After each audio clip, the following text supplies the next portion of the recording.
So as some of you will already be aware, and you'll have seen from that photo, I completely obliterated my Nazgul 5 and GoPro, with the GoPro taking the brunt of the damage recently, and the Naz has clearly seen better days.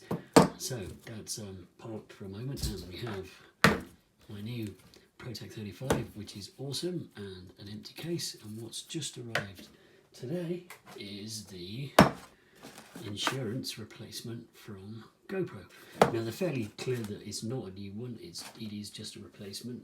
So let's have a look in the box and see what we got. Okay.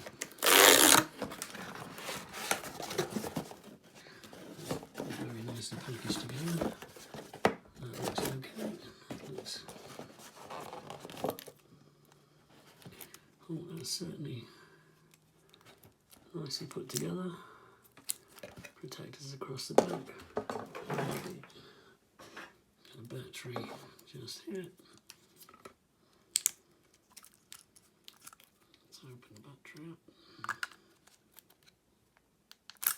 Get the battery the right way round. Yes.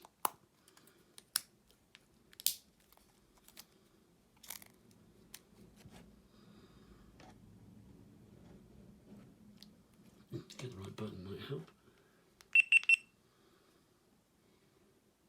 Lovely.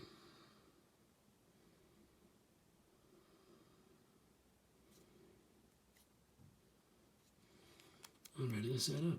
I am super pleased with that. That's pretty spotless replacement, I have to say. Top job, GoPro.